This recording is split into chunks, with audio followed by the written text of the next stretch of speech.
Comment l'avenir en commun, le programme de Jean-Luc Mélenchon, va profiter aux petites et moyennes entreprises. Kevin tient une bijouterie à Paris, une entreprise familiale qui existe depuis 1998. Pour lui, il faut relancer la consommation populaire. Je pense vraiment qu'en augmentant les salaires, ça va permettre à tout plein de petits entrepreneurs, petits gens qui bossent, qui font l'économie de ce pays aussi, de survivre. Et donc, c'est vraiment un des points très importants de l'avenir en commun auquel je souscris avec force. Direction Lyon, où nous avons rencontré Kevin, gérant d'une entreprise qui vend du matériel IFI.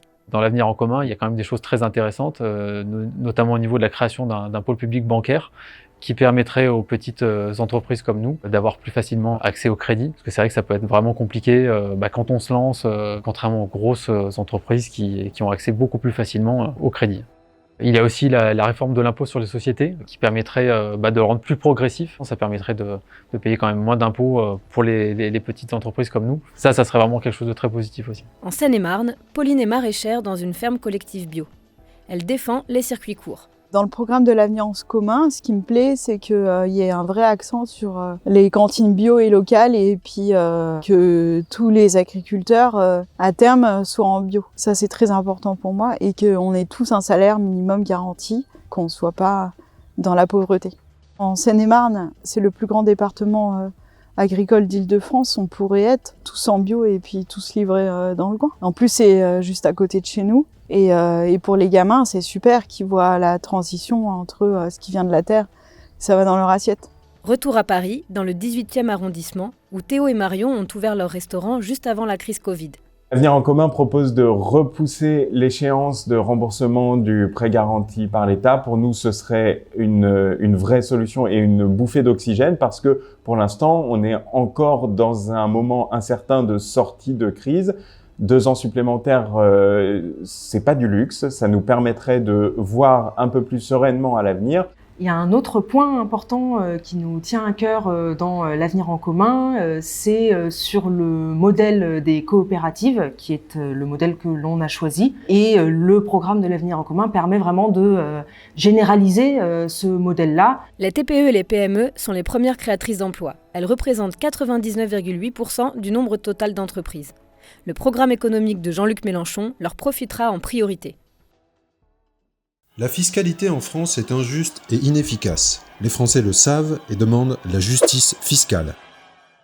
Avec Emmanuel Macron, l'injustice s'est aggravée. Il a tout fait pour les plus riches qui paient de moins en moins d'impôts. Ce sont les catégories moyennes et populaires qui en souffrent. Non seulement elles payent leurs impôts et taxes plein pot, mais en plus, elles subissent l'affaiblissement des services publics. La mécanique est simple, en favorisant les riches, Macron appauvrit le peuple. Avec Jean-Luc Mélenchon et le gouvernement de l'Union populaire, la justice fiscale sera au cœur de notre projet. Fini les niches fiscales anti-écolo et antisociales. Nous réinstaurerons et renforcerons l'ISF, taxerons les revenus du capital comme ceux du travail, baisserons les impôts sur le revenu pour tous ceux qui gagnent moins de 4 000 € par mois. Comment faire cette grande réforme fiscale ? Nous passerons d'un système de 5 tranches d'impôts qui prend le plus au revenu moyen à un système à 14 tranches. La CSG, que tout le monde paye au même taux actuellement, deviendra progressive. Le quotient familial sera transformé en crédit impôt enfant et sera plus avantageux pour les classes moyennes. La pire des injustices est dans l'héritage. Il n'y aura aucune taxe sur les héritages de moins de 120 000 € par enfant. En revanche, au-dessus de 12 millions d'euros d'héritage, nous donnerons tout aux jeunes sous la forme d'une garantie d'autonomie de 1 063 € par mois. Pourquoi réformer ? Parce que l'unité du peuple passe par la solidarité et la redistribution. Il faut des services publics de bonne qualité. Nos écoles, nos hôpitaux et nos tribunaux, tous manquent cruellement de moyens pour bien faire. Nous voulons aussi prendre soin des personnes âgées en EHPAD ou à domicile. Enfin, il est urgent de financer la bifurcation écologique de notre système économique. Avec Jean-Luc Mélenchon, 92% des familles paieront moins d'impôts. Pour les 8% les plus fortunés, l'effort demandé n'est que justice, c'est un rééquilibrage.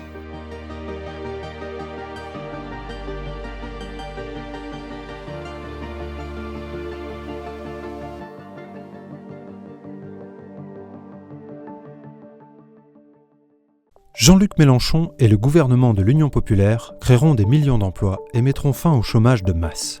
Comment ? Nous déclencherons un choc de demande au deux bouts de la chaîne. D'un côté, nous soutiendrons la consommation populaire qui est le moteur de l'économie réelle, et de l'autre, nous soutiendrons les entreprises en investissant dans la bifurcation écologique. Cette vision de l'économie s'appelle la politique de la demande. Notre économie doit répondre à nos besoins. Et pour répondre à ces besoins, il faut des millions de nouveaux emplois. Dans la fonction publique, nous créerons 1 million de postes dans la santé, dans l'éducation, dans la justice, dans les transports. En réduisant le temps de travail, nous créerons également des centaines de milliers d'emplois.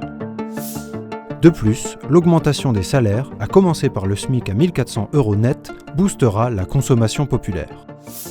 Mieux employés, mieux rémunérés, les salariés du privé comme ceux du public auront les moyens de mieux consommer.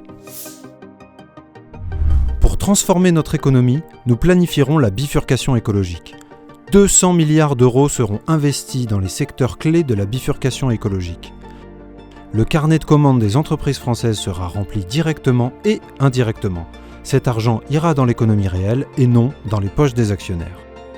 Pour endiguer le chômage de longue durée, nous voulons une garantie d'emploi. Son principe est simple. Tout chômeur de longue durée se verra proposer une embauche dans un secteur utile à la société.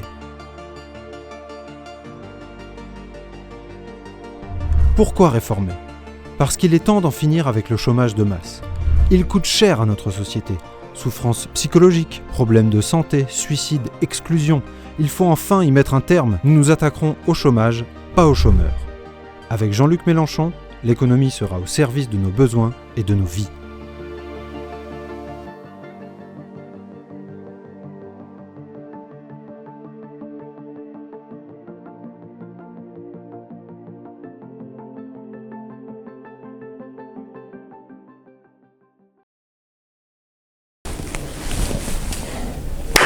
L'Union populaire avec toutes les personnes de bonne volonté qui sont épris de justice sociale. Avec tous ceux qui veulent et en partant du bas. Avec toutes celles et ceux qui veulent changer le monde. Avec le peuple pour gagner. Il ne faut pas se résigner parce que nos idées, elles sont majoritaires. Je le pense vraiment, en tout cas beaucoup de nos idées dans la population. Toutes les personnes issues de la diversité, des quartiers populaires ou issues de n'importe quel mouvement doivent se lever et aller voter. Pour convaincre les autres, il faut partir de ce à quoi on est attaché. Par exemple, moi, je me fais défenseur de la francophonie des peuples parce que c'est par là que je suis entré. On va toquer à 1 million de portes. On a déjà bien commencé avec les caravanes de l'Union populaire. Et donc, il faut aller voir les gens, tout simplement. En faisant savoir que les idées que je défends depuis des années, notamment pour le vivant, s'exprime aujourd'hui au sein de cette union. La mesure de l'avenir en commun qui compte le plus pour moi, ça va être compliqué parce qu'il y a beaucoup de choses. Il y en a tellement, il y en a tellement. Ouais, c'est la 6e République, franchement. Je pense qu'il faut oxygéner la démocratie. Il en soit fini avec cette République, cette 5e République qui n'est qu'une monarchie déguisée où les citoyens n'ont absolument aucun pouvoir de parole, de décision. S'il faut en choisir une, bon, c'est une question de rond. Il faut augmenter le SMIC. Pour moi, une des mesures emblématiques, c'est la retraite à 60 ans. Parce qu'aujourd'hui, on est dans un pays où les richesses sont absolument extraordinaires, sauf qu'on ne les partage pas. Et on doit permettre à toutes celles et ceux qui ont travaillé toute leur vie de pouvoir en profiter avec une retraite décente. La planification écologique, évidemment. La garantie à l'emploi aussi, parce que je pense qu'il y a quelque chose à faire pour garantir des emplois dans les secteurs de la transition qui ne sont pas toujours assez rentables pour employer des gens. Alors qualifier Jean-Luc Mélenchon Pour moi, il est vraiment l'héritier du socialisme républicain incarné par Jean Jaurès. Dynamisme et persévérance. Pugnace. Combatif. Flamboyant. Républicain. Révolutionnaire. Il incarne l'histoire et l'espoir. Immense respect, monsieur Mélenchon. Avril 2022, on gagne. D'abord, on fait la teuf. Je saute de joie. On se battra, on luttera pour qu'il puisse mettre son programme en exécution.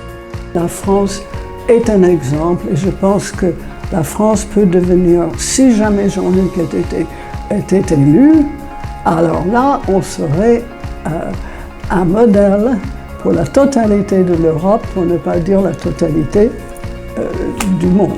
Je prends mon fils qui a 11 ans, je le regarde et je lui dis « Tu vas peut-être avoir la chance de connaître une société qui pas prône l'égalité, mais qui met en œuvre l'égalité et qui te rendra heureux. »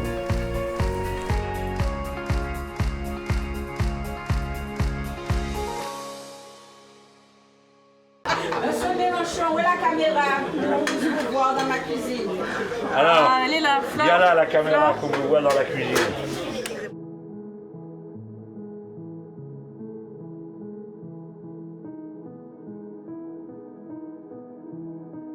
Quand il y a une star qui vient, il faut qu'on...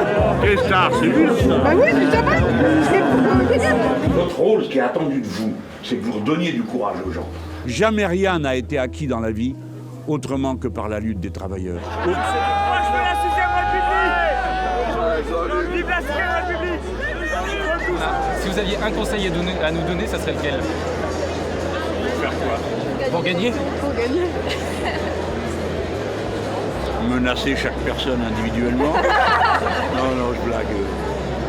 Convaincre, il n'y a que ça à faire. Il faut vraiment avoir la religion de la démocratie. Si vous n'y croyez pas, vous ne pouvez pas y arriver. Tu veux un 2 M&M's? Ah yes. Oui, ça c'est. Il vaut mieux que le militantisme soit un peu joyeux, quoi, parce que là, on n'est pas dans une vallée de larmes. Hein. Il n'y a pas d'engagement vain. Personne n'est de trop.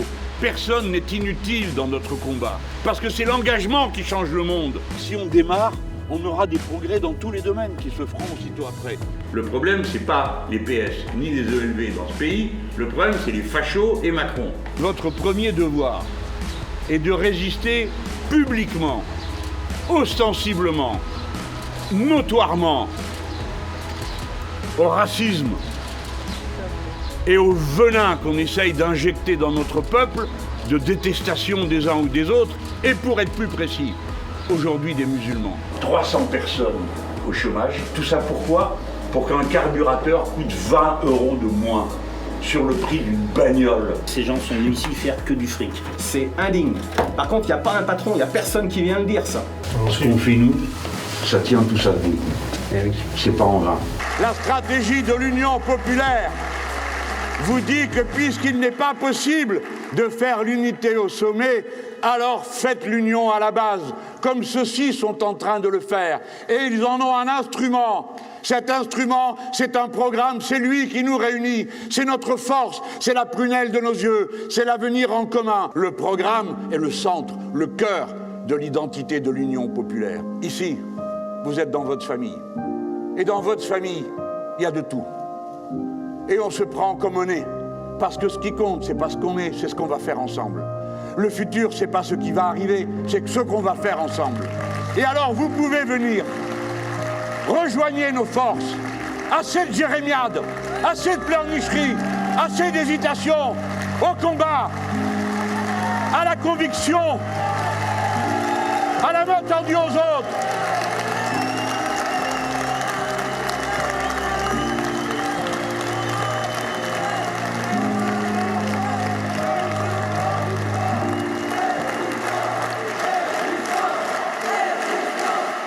Donc c'est la lutte, tout le temps, nuit et jour, et comme ça pendant 8 mois jusqu'à ce qu'on arrache le truc.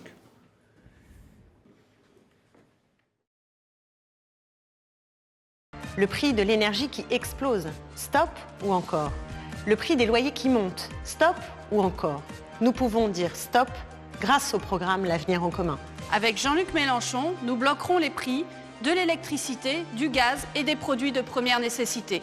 Nous baisserons les prix de l'essence à 1,40 € et ce sont les pétroliers qui paieront cette baisse en réduisant leurs profits indécents. Les salaires doivent augmenter. Il est impossible de s'en sortir avec le SMIC actuel. Nous le porterons à 1 400 € net et nous revaloriserons le point d'indice des fonctionnaires. La spéculation immobilière et le manque de logements sociaux rendent la vie difficile pour des millions de Français qui souffrent du mal logement. Nous construirons 200 000 logements sociaux par an et nous encadrerons le prix des loyers. Nous agirons sur les salaires et le pouvoir d'achat. Les très petites et moyennes entreprises seront elles aussi soutenues.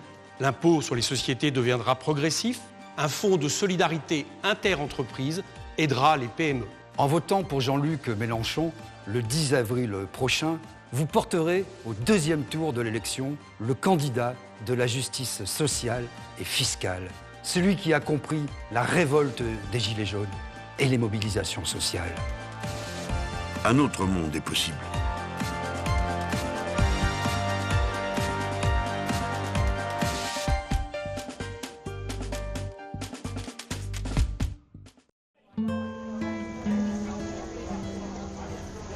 En France, 14 millions de personnes sont mal logées, sans domicile, privées de confort, de chauffage, hébergées chez quelqu'un ou à l'hôtel, ou vivent dans un logement surpeuplé, voire insalubre. On connaît les causes du mal logement. La spéculation, les loyers chers, les logeurs sans scrupules. Et on peut changer ça. Avec Jean-Luc Mélenchon, le gouvernement agira. En interdisant les expulsions sans relogement. Par la construction de 200 000 logements publics par an. Des logements en plus pour les femmes victimes de violences et pour les étudiants. Les loyers seront encadrés pour stopper la spéculation et la taxe sur les logements vacants sera augmentée. La mise en place d'un guichet unique permettra aux petits propriétaires de rénover leur habitation. Tout le monde a le droit à un logement. C'est une condition de la dignité humaine. Voilà pourquoi ce droit sera inscrit dans la Constitution. C'est pour ce programme que le 10 avril, je voterai pour Jean-Luc Mélenchon, le candidat de l'Union populaire.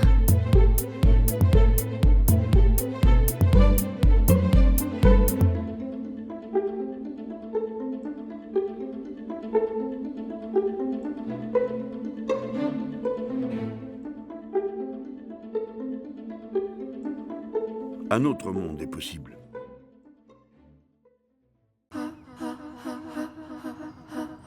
Je vais voter pour l'Union populaire parce que je pense que c'est un mouvement radical et qu'on en a besoin. Ce qui me met en colère, c'est de voir les gens dans la rue. Ce qui me met en colère, c'est de voir ce qui a été fait de la France et ce qu'elle est devenue. Ce qui me met en colère, c'est le racisme en pleine lumière. Ce qui me met en colère, c'est que les jeunes ne trouvent pas de travail.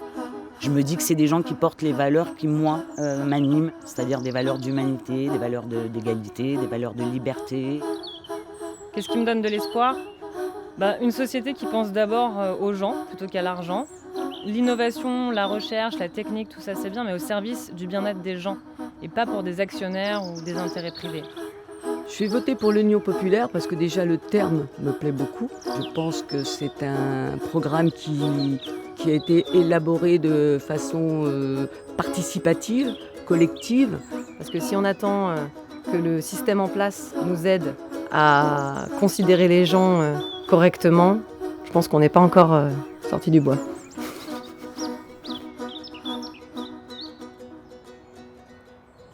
Quand nous chantons le temps des cerises, et guerre au signal, et merle moqueur seront tous en fête.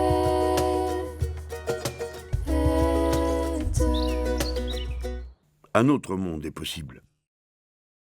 Je vous accueille dans ma bibliothèque pour vous parler le plus directement de ce qui compte pour moi à ce moment. Voyez-vous, toute vie est un voyage. Le mien a commencé, il y a déjà quelque temps, dans le Maghreb où je suis né. Puis avec les guerres d'indépendance, la politique a vite soufflé dans mes voiles, si bien que j'ai habité ici, là, un peu partout en France, et j'ai voyagé pratiquement tous les continents. J'ai pu voir à quel point les êtres humains sont chacun bien différents les uns des autres, mais en même temps, ils sont tellement semblables par leurs besoins d'amour, d'entraide, de fraternité.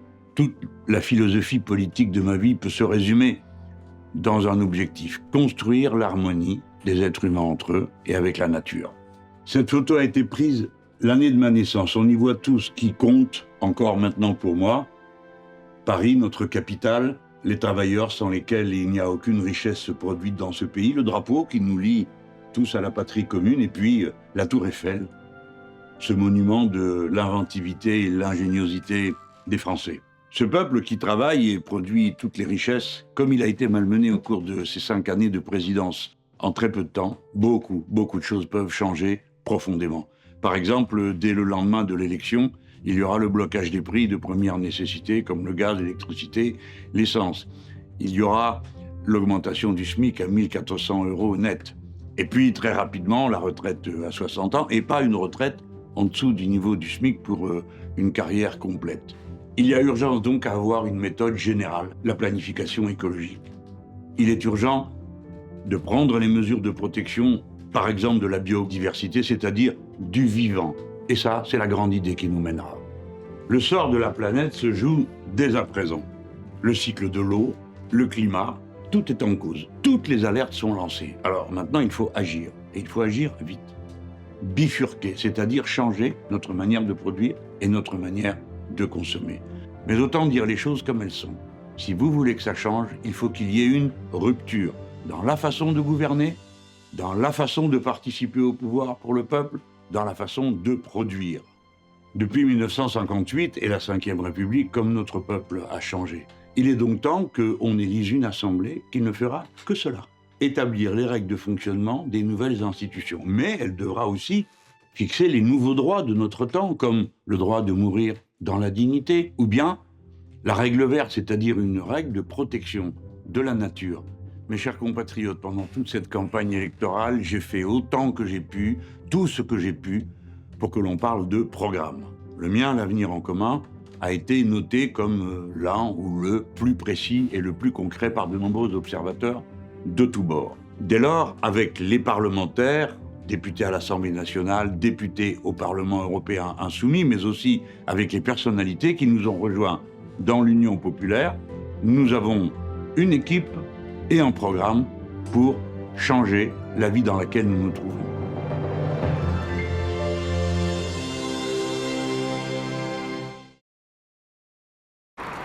Votez Jean-Luc, votez populaire, votez pour lui, mais surtout pour vous. Oh, c'est pas mal ça. Ah, je suis inspiré là, vas-y. Votez Jean-Luc, ce n'est pas voter pour lui, c'est voter pour vous. Non, plus sérieusement. Moi qui pensais que la politique était inutile, en fait, tout simplement, j'ai eu l'occasion de rencontrer Leïla Chabi, qui est une eurodéputée France Insoumise. Comme je suis un livreur militant, on a organisé des luttes et on en a gagné quelques-unes, donc ça m'a donné l'occasion de me rapprocher un peu plus du programme de Jean-Luc Mélenchon. La première mesure qui m'a intéressé dans le programme de la France Insoumise, c'est le blocage des prix des produits de première nécessité. Il faut savoir qu'à l'heure actuelle, un livreur, ça gagne 3,50 € en moyenne par course. J'ai des collègues qui font la queue au Resto du Cœur, c'est véridique. Donc il ne faut pas penser que parce qu'on livre de la nourriture toute la journée, on peut s'en payer.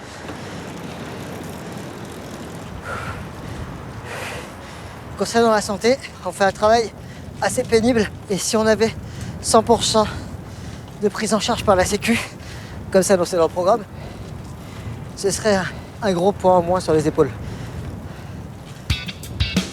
Voter Jean-Luc, c'est répondre non à du travail. Il y a juste à traverser la rue pour en trouver.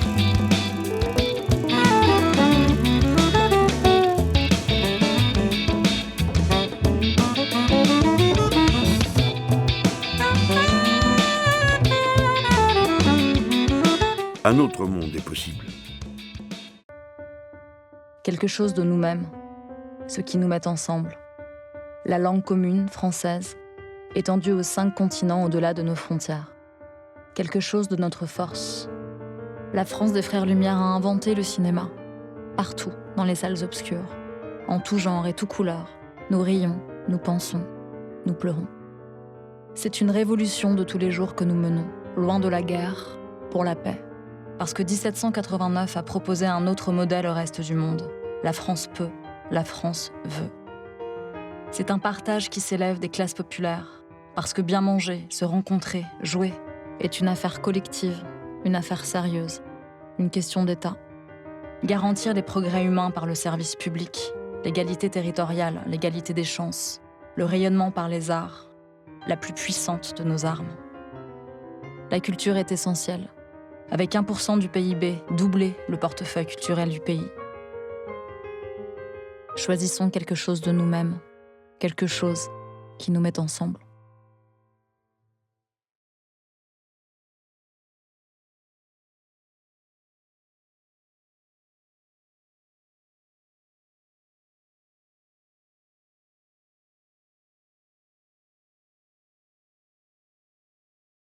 Un autre monde est possible.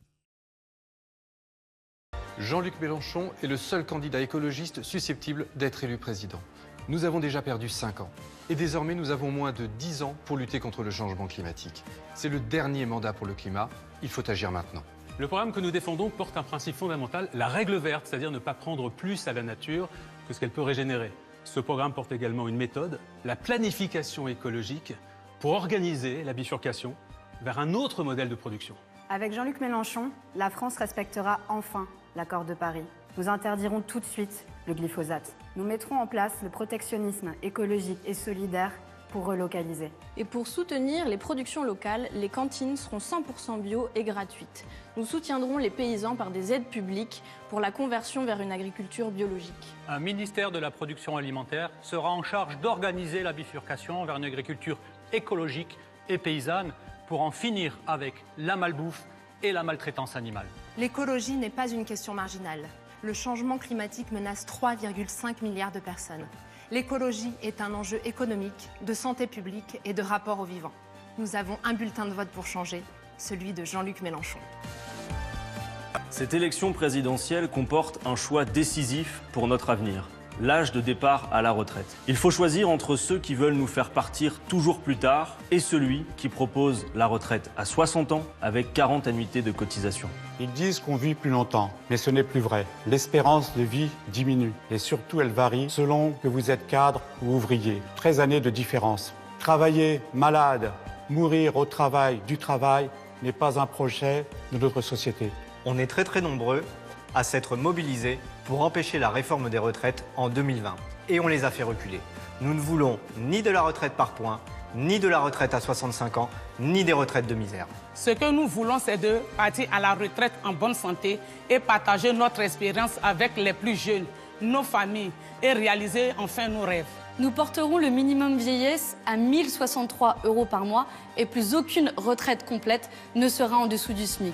Les revenus qui ne sont pas soumis aux cotisations sociales, comme ceux de la finance, seront mis à contribution pour financer notre réforme. La retraite à 60 ans, c'est le partage du travail. Les plus jeunes occuperont les postes de leurs aînés et financeront ainsi leur retraite. Le 10 avril, vous pouvez porter au second tour, aux côtés de Jean-Luc Mélenchon, la retraite à 60 ans et le régime de solidarité par répartition. Un autre monde est possible.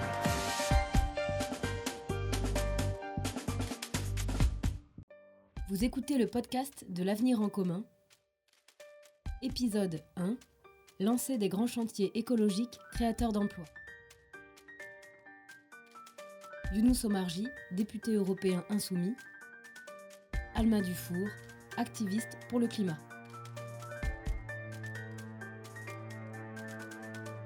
Le changement climatique est déjà en cours.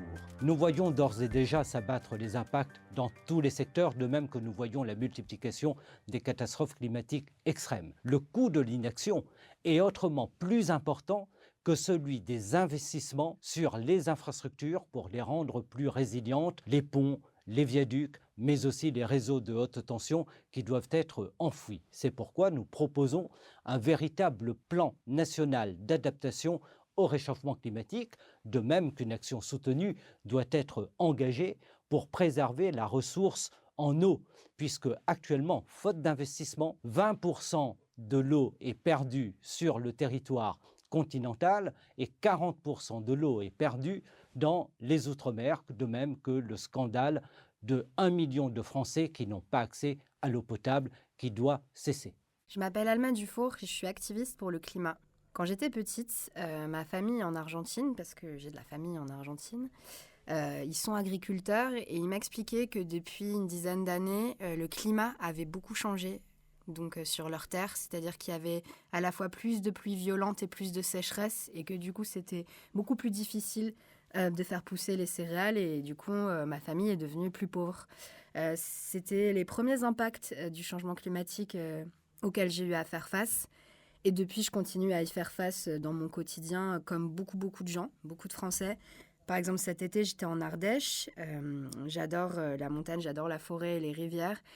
Et donc, cette région est magnifique, tout le monde le sait. Et je parlais avec les gens. Ils m'expliquaient qu'en fait, il y avait de moins en moins d'eau dans ces belles rivières et que d'ici une dizaine d'années, il y aurait probablement plus d'eau.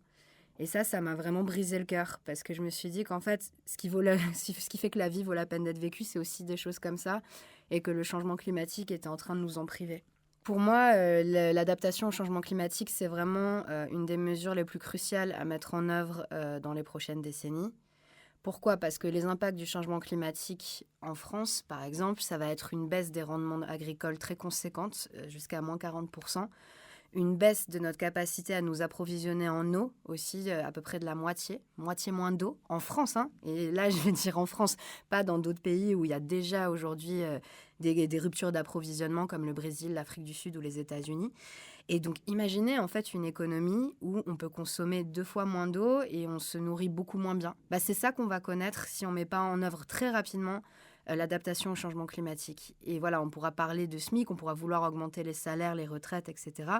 Le problème, c'est que si on n'a pas d'eau et pas de nourriture, c'est tout notre bien-être qui va s'en trouver affecté et toute l'économie qui va se retrouver par terre. Concrètement, ce que s'adapter au changement climatique changera au quotidien des gens, effectivement, c'est le fait de pouvoir boire à leur soif, manger à leur faim, de pouvoir prendre des douches aussi, de pouvoir utiliser de l'eau aussi pour des loisirs. On arrêtera les usages trop dispendieux d'eau, je pense, au bout d'un moment, mais comme ils le font déjà en Californie, où les gens n'ont plus le droit d'arroser leur pelouse, ils doivent la repeindre en vert, du coup, littéralement, avec de la peinture, c'est vrai.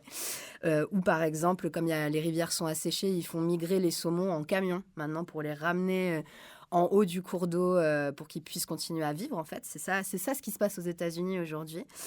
Donc ce que ça changera dans le quotidien, c'est qu'on va éviter de vivre dans un roman de science-fiction assez désagréable et qu'on pourra toujours vivre bien et en bonne santé dans ce pays. Comment on mettra en place ces mesures ? Parce que ça va être un plan de longue haleine, en fait. Ce n'est pas une seule mesure, ça va prendre des décennies. C'est notamment beaucoup d'investissements publics.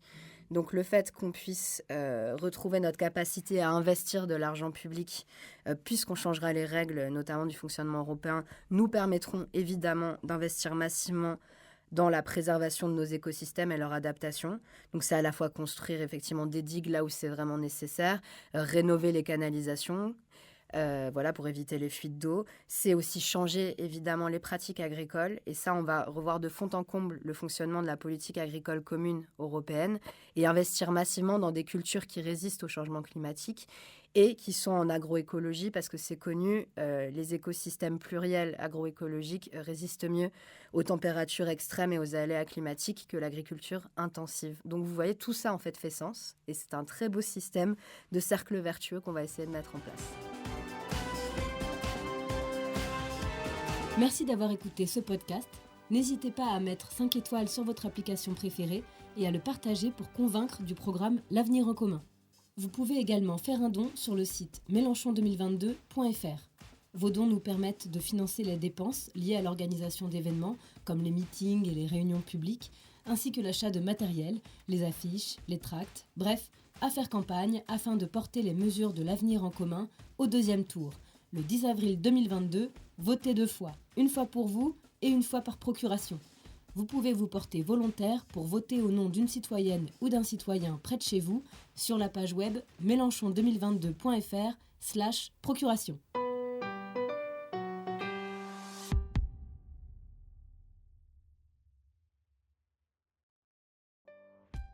Vous écoutez le podcast de l'Avenir en commun. Épisode 2. 1 milliard pour lutter contre les violences faites aux femmes. Clémentine Autain, députée LFI de Seine-Saint-Denis. Isabelle Alonso, romancière et militante féministe. Nous dégagerons 1 milliard pour lutter contre les violences faites aux femmes, parce que c'est le chiffre que nous avons brandi lors des manifestations qui ont déferlé sous le quinquennat Macron, parce qu'il y avait un gouffre entre les annonces faites et la réalité des budgets qui ont été consacrés. D'ailleurs, au Grenelle contre les violences faites aux femmes que nous avons arraché, le Premier ministre a dit que la lutte contre les violences faites aux femmes n'était pas une question de budget. Or, c'est faux. Nous savons que les solutions existent, mais qu'elles impliquent des moyens pour les pouvoirs publics, pour accompagner la parole des femmes et prendre en charge toutes les étapes de la vie de ces femmes qui sont violentées, et bien pouvoir les accompagner. Il faut prévenir, protéger, être capable de former les agents de police, de donner des moyens à la justice de faire son travail, de faire de l'information à grande échelle et aussi de mettre les moyens pour une éducation antisexiste dans les écoles. Pour tout cela, nous mettrons 1 milliard. Je suis Isabelle Alonso, je suis écrivaine. Ma première remarque vient précisément du fait que je suis écrivaine et que donc mon outil de travail, c'est les mots. Les mots, si les mots ne sont pas les mots justes, eh bien, on est à côté de la vérité, on loupe son intention. Et donc, ma première remarque concerne l'expression « violence faites aux femmes ». Ça, c'est flou parce qu'on sait qui cette violence atteint, on ne sait pas trop d'où elle vient, ça reste dans le flou qui convient fort à ceux qui l'exercent. Donc je préférerais de très loin, parce qu'elle serait beaucoup plus claire, l'expression violence machiste. Voilà, la violence machiste, c'est la violence directement liée au patriarcat. Ça, c'était pour poser les choses. Ensuite, cette somme de 1 milliard d'euros, ça me paraît déjà représenter une certaine considération vis-à-vis de la question, et c'est déjà un énorme progrès, 1 milliard d'euros, mais j'ai envie de dire, s'il faut 3 milliards ou 4 milliards ou plus, eh bien, allons-y, ça coûtera ce que ça coûtera, mais le jeu en vaut la chandelle, c'est très important. Alors pourquoi je dis ça ? Ça revient au mot, parce que finalement, comment est-ce qu'on a traité les revendications féministes depuis des décennies ? Je ne suis pas en train de parler des 5 dernières années, on va retourner jusqu'à 40 ans en arrière, mais ça a été beaucoup principalement avec des mots. Les féministes revendiquaient, on les payait de mots. Et alors là, comme monnaie de singe, ça se pose là, parce que des parlottes, des conférences, des promesses, des engagements, ça, on en a eu à la pelle et en lasagne et en couche sédimentaire, et des lois, et encore une loi, et toujours une loi, et pas un rond pour la mettre en pratique. Je prends un simple exemple. Si on doit vraiment lutter contre la prostitution, qui est une lèpre qui touche les femmes,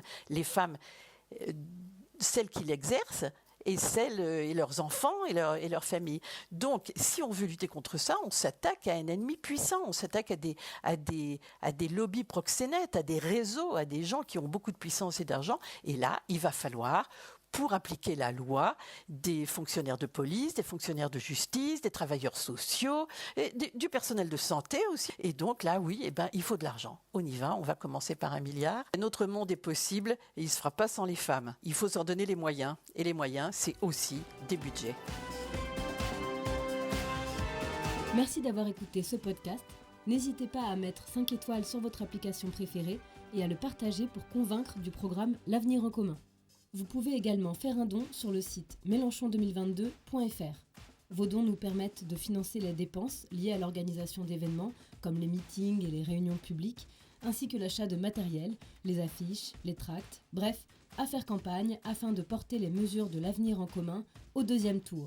Le 10 avril 2022, votez 2 fois, une fois pour vous et une fois par procuration. Vous pouvez vous porter volontaire pour voter au nom d'une citoyenne ou d'un citoyen près de chez vous sur la page web mélenchon2022.fr/procuration.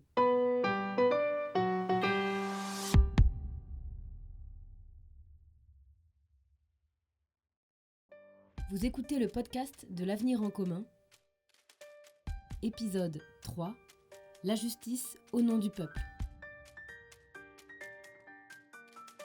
Hugo Bernalicis, député du Nord. Albert Lévy, ancien magistrat.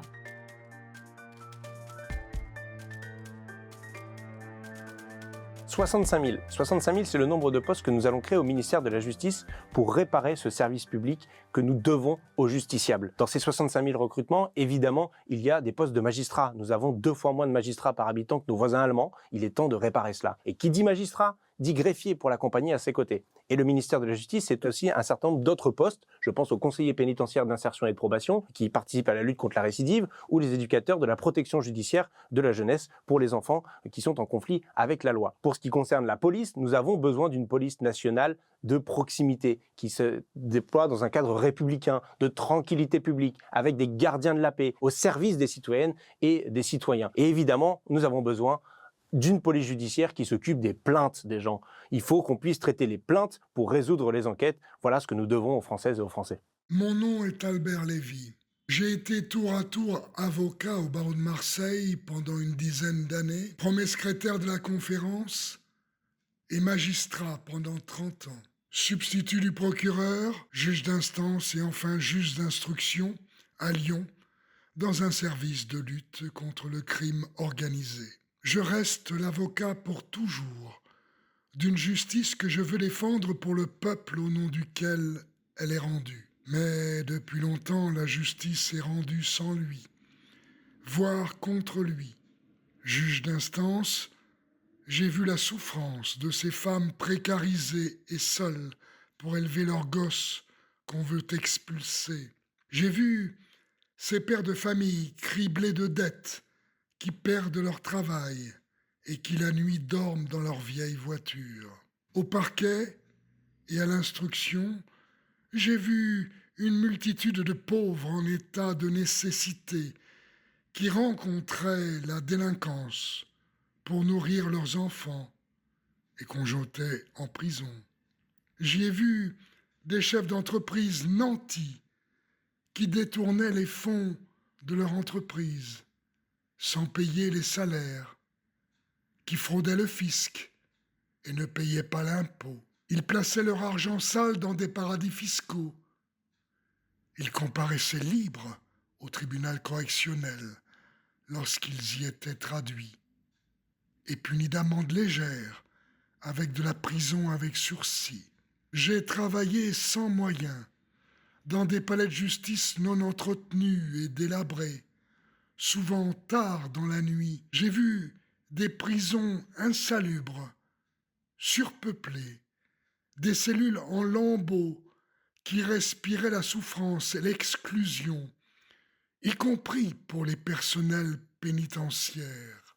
Formés et nommés 65 000 magistrats, et en particulier des greffiers, personnels de greffe, de l'administration pénitentiaire, de l'insertion et de la probation, de la protection de l'enfance, nécessiteront, outre des moyens budgétaires importants, pour parvenir à rendre une justice digne d'une démocratie moderne, mais aussi la mise en place d'annexes de l'ENM, de l'ENAP, de l'ENPJJ, sur tout le territoire en lien avec les instituts d'études judiciaires. Ces nominations à venir nécessiteront également la mise en place de formations spécifiques ouvertes à tous les milieux sociaux, comprenant tout ce qu'un acteur de justice, garant des libertés, doit apprendre, en particulier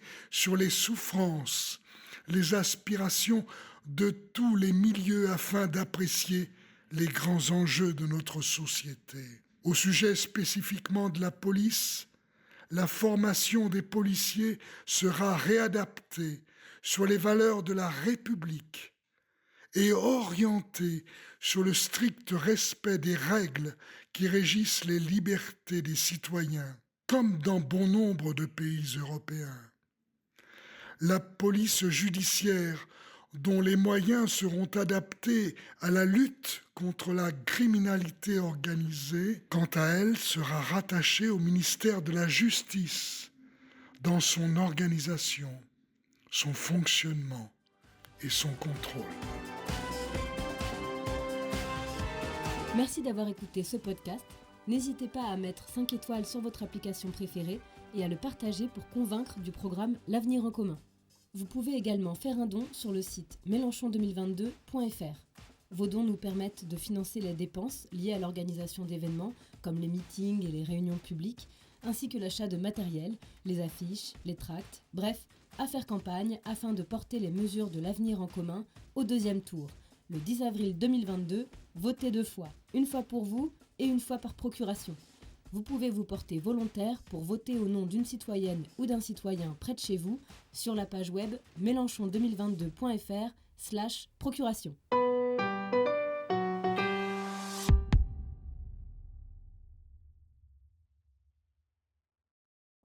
Vous écoutez le podcast de l'Avenir en commun, épisode 4, reconstruire une école globale pour l'égalité et l'émancipation. Paul Vanier, président du groupe LFI au Conseil régional d'Île-de-France. Rodrigo Arenas, dirigeant associatif.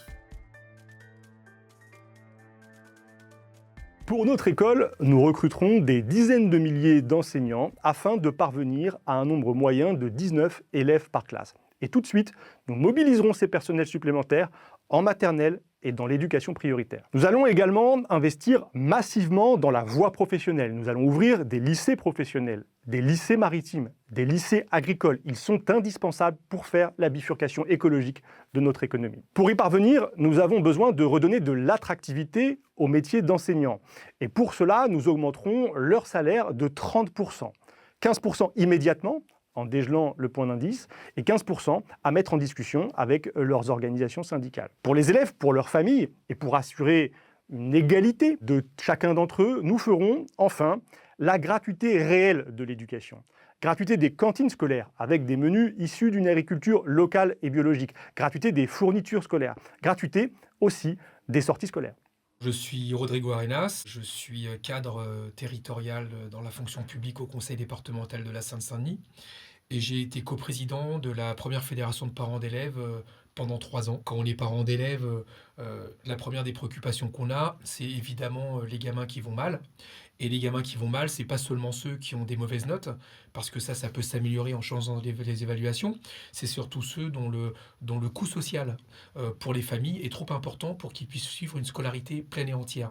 Et donc la question que portent Jean-Luc Mélenchon et Paul Vanny en l'occurrence sur la gratuité depuis un certain temps, c'est évidemment une valeur cardinale de mon engagement dans cette fédération de parents d'élèves, et c'est aussi surtout l'idée qu'on ne peut pas aujourd'hui, en fonction de la famille dans laquelle on est né ou le territoire dans lequel on habite, être traité de façon différenciée quand on est un enfant. L'école doit être la même pour tous les enfants, qu'on soit riche, qu'on soit pauvre, qu'on soit du Nord, qu'on soit du Sud. On ne fait pas de différence entre les enfants. C'est d'ailleurs le sens du traité qu'a signé la France, qui est la Convention internationale des droits de l'enfant. On ne fait pas de différence avec les enfants. Donc cette question est centrale, et notamment on sait aujourd'hui que, par exemple, quand on parle de fournitures scolaires, eh bien ce qu'on a dépensé pour le cabinet de conseil McKinsey, qui est de l'ordre de 2,4 milliards d'euros, c'est l'intégralité des coûts pour des fournitures scolaires pour l'ensemble des enfants sur le territoire national. Donc on sait faire, c'est une question de choix politique. Donc l'argent il est là, et j'ai envie de te dire, si la France ne peut pas le faire, alors personne ne peut le faire. Donc comme nous on lâche rien, comme nous on veut gouverner et qu'on veut mettre en œuvre une école qui soit au service des enfants, avec des enseignants qui soient traités correctement, eh bien oui, il faut réorienter l'argent, et au lieu de le dilapider dans des trucs qui servent à rien, il faut mettre les enfants au cœur de tout ça. Après, c'est la cantine scolaire. La cantine scolaire, parce qu'on ne peut pas aujourd'hui concevoir l'école comme seulement le lieu de l'alimentation. La cantine scolaire, c'est aussi un lieu d'éducation, où on apprend à s'affranchir aussi de ce que véhiculent parfois les familles, de ce que véhicule aussi la société. Quand des gamins sont confrontés dans les réseaux sociaux à des McDonald's, à des KFC, à la junk food, comme on appelle ça, eh ben, il est bien que les enfants, indépendamment de leurs conditions, puissent aller à la cantine pour manger correctement des plats équilibrés et, par exemple, des plats végétariens. La fédération dans laquelle j'ai été a œuvré, par exemple, avec d'autres associations comme Greenpeace ou l'Association végétarienne de France, pour que dans le cadre de la loi Egalim, il y ait l'obligation de mettre au choix un repas végétarien dans toutes les écoles de France. Le problème, c'est que les élus ne sont pas au courant, ou alors ils n'ont pas les moyens de le faire. Donc c'est là la place de l'État, c'est là la place d'un président de la République. C'est de dire que, indépendamment des choix idéologiques ou subjectifs des élus, il y a une règle commune qui s'impose, parce que les enfants ne doivent pas dépendre justement des choix parfois des élus qui sont contraires à leurs intérêts. La gratuité, c'est ça. La gratuité, c'est remettre de l'égalité. La gratuité, c'est remettre de l'intérêt général. La gratuité, c'est de faire en sorte qu'en France, et que j'ai envie de te dire en exemple sur toute la planète, on ne fasse pas de différence entre les enfants. Et aujourd'hui, avec la crise ukrainienne ou la crise des Syriens qu'on a eu il n'y a pas longtemps, eh bien on ne peut pas avoir un pays qui fait de la différenciation entre les enfants, parce que c'est notre honneur, c'est notre devoir de ne pas faire de différence entre les enfants d'ailleurs, que nous avons le devoir d'accueillir, comme moi je l'ai été quand je suis arrivé en France en 1977, exilé politique du Chili. Eh ben c'est la même situation aujourd'hui, et on ne doit pas faire de différence non plus avec les enfants français, parce qu'un enfant, c'est un enfant, et un enseignant doit être traité dans cette mesure-là, parce qu'il doit faire son job, il doit faire son métier, et il doit être traité correctement pour pouvoir le faire. En fait, c'est quoi le métier de l'enseignant? C'est simplement préparer l'avenir, et en cela, c'est eux les leaders de la nation. Merci d'avoir écouté ce podcast. N'hésitez pas à mettre 5 étoiles sur votre application préférée et à le partager pour convaincre du programme L'Avenir en commun. Vous pouvez également faire un don sur le site mélenchon2022.fr. Vos dons nous permettent de financer les dépenses liées à l'organisation d'événements comme les meetings et les réunions publiques, ainsi que l'achat de matériel, les affiches, les tracts, bref, à faire campagne afin de porter les mesures de l'avenir en commun au deuxième tour. Le 10 avril 2022, votez 2 fois, une fois pour vous et une fois par procuration. Vous pouvez vous porter volontaire pour voter au nom d'une citoyenne ou d'un citoyen près de chez vous sur la page web mélenchon2022.fr/procuration.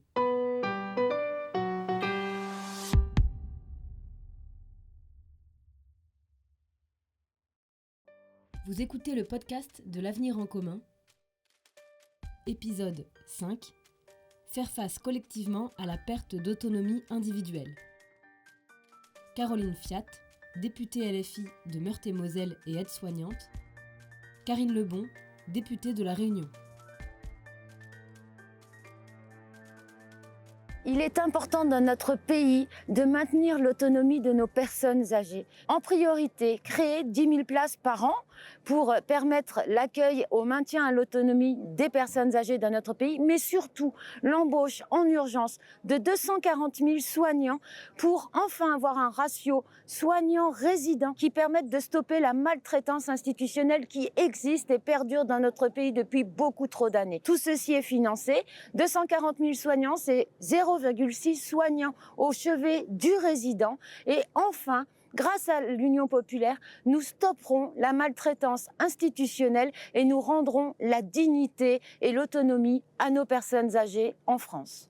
Je suis Karine Lebon, je suis députée de La Réunion depuis septembre 2020. Je suis donc arrivée au Parlement en pleine crise sanitaire entre le premier et le deuxième confinement. La Réunion, c'est un joyau en plein océan Indien et c'est pas non plus un paradis où les problèmes n'existent pas. Par exemple, nous avons une population plus vulnérable qu'ailleurs.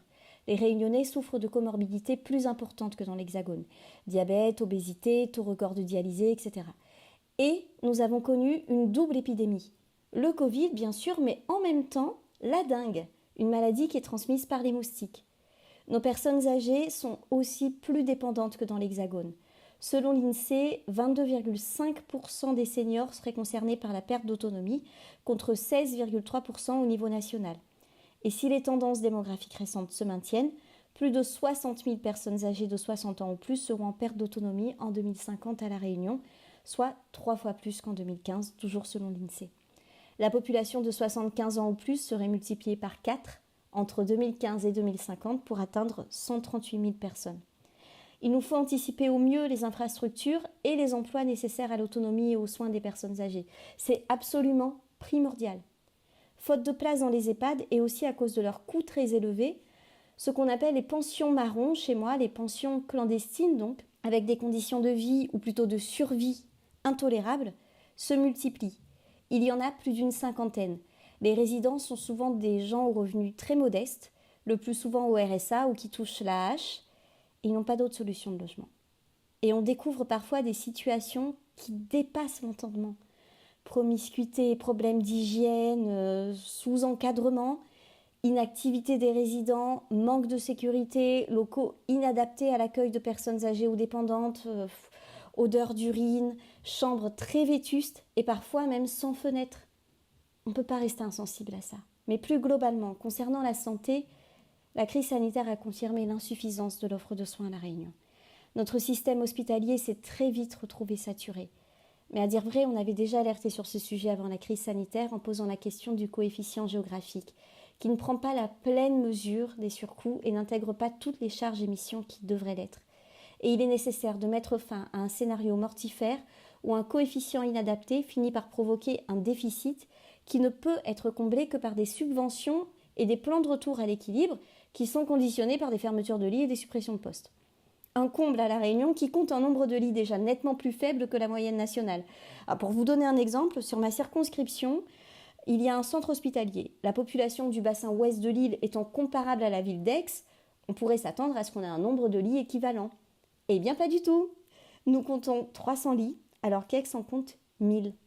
Toutes les études montrent que la sortie durable des déficits passe obligatoirement par la revalorisation du coefficient géographique. Ça changera concrètement la vie des gens. Plus de services publics, plus de santé publique, une meilleure prise en charge de nos personnes âgées dépendantes, c'est primordial. Bien souvent, chez nous, la solidarité familiale supplée les manques de l'État. Et si je suis heureuse qu'on garde ces valeurs d'entraide, cela ne saurait être une excuse pour ne pas développer une offre adaptée. Il nous faut engager un plan pluriannuel d'investissement et de développement des services publics. Et concrètement, lors de la discussion du projet de loi de finances, il faut augmenter le coefficient qui doit passer de 31 à 35%, donc ça c'est pour La Réunion, 4 points de coefficient géographique, ça représente environ 15 millions d'euros. Et pour nos personnes âgées, au niveau national, c'est créer 10 000 places par an et c'est l'embauche de 240 000 soignants. Une société qui oublie ses aînés et qui néglige ses enfants, c'est une société malade. L'Avenir en commun propose une alternative à la logique d'entreprise et c'est tout simplement la logique humaine. Merci d'avoir écouté ce podcast. N'hésitez pas à mettre 5 étoiles sur votre application préférée et à le partager pour convaincre du programme L'Avenir en commun. Vous pouvez également faire un don sur le site mélenchon2022.fr. Vos dons nous permettent de financer les dépenses liées à l'organisation d'événements comme les meetings et les réunions publiques, ainsi que l'achat de matériel, les affiches, les tracts, bref, à faire campagne afin de porter les mesures de l'avenir en commun au deuxième tour. Le 10 avril 2022, votez 2 fois, une fois pour vous et une fois par procuration. Vous pouvez vous porter volontaire pour voter au nom d'une citoyenne ou d'un citoyen près de chez vous sur la page web mélenchon2022.fr/procuration.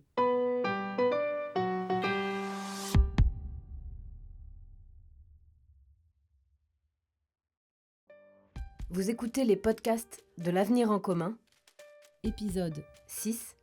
Faire passer la santé d'abord et reconstruire le service public hospitalier. Avec Christophe Prudhomme, médecin urgentiste, et Farida Chic, infirmière.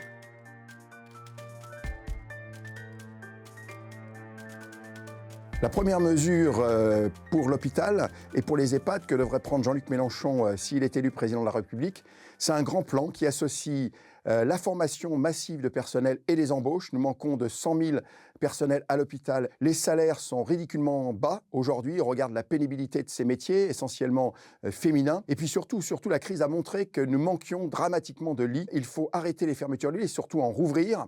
Et puis le mode de financement de l'hôpital aujourd'hui est complètement à revoir, puisque la tarification à l'activité crée des malades rentables et des malades non rentables. Et cette sélection des patients est insupportable pour les patients, mais aussi pour les personnels. Donc vivement que ça change. Je suis Farida Chic, j'ai 52 ans. Ça fait 25 ans que je travaille à l'hôpital public. Durant ces 25 ans, j'ai vu les conditions de travail se détériorer. Et j'ai vu la prise en charge des patients changer. On fait beaucoup avec moins. Les services qui ferment, moins de lits et moins de moyens. Et on a augmenté la charge de travail. Ça veut dire qu'aujourd'hui, on ne fait pas que soigner. Les infirmières font aussi des missions administratives.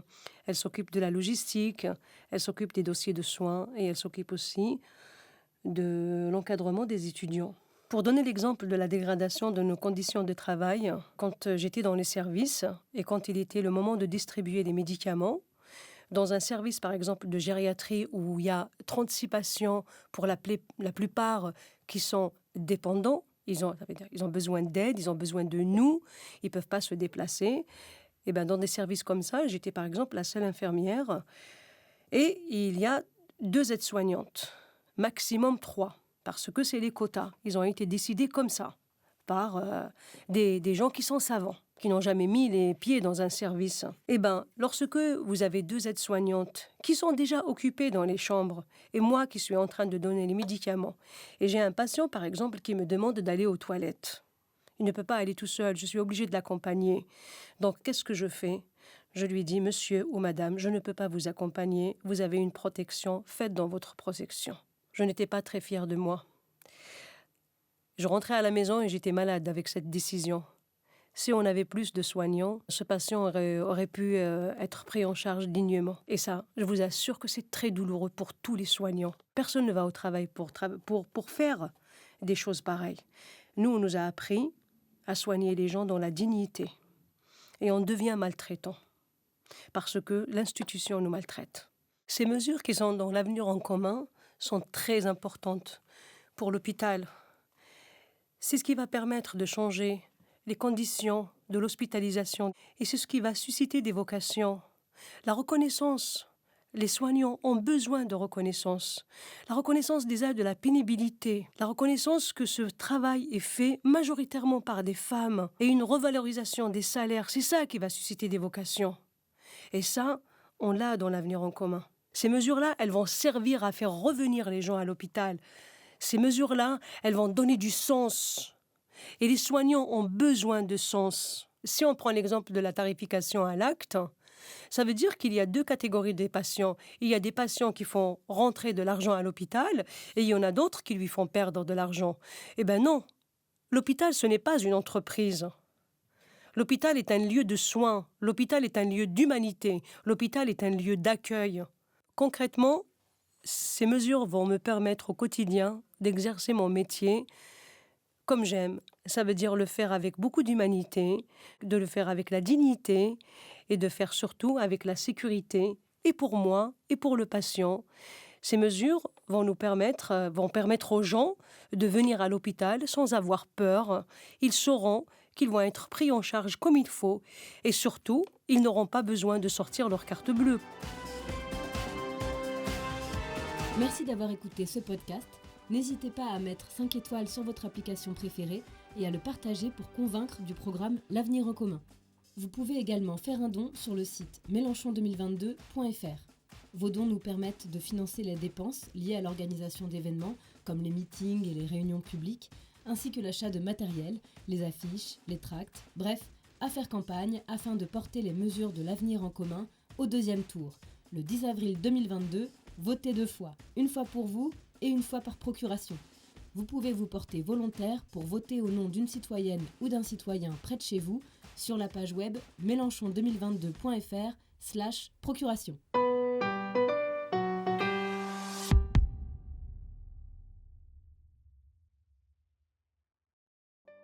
Vous écoutez les podcasts de l'Avenir en commun.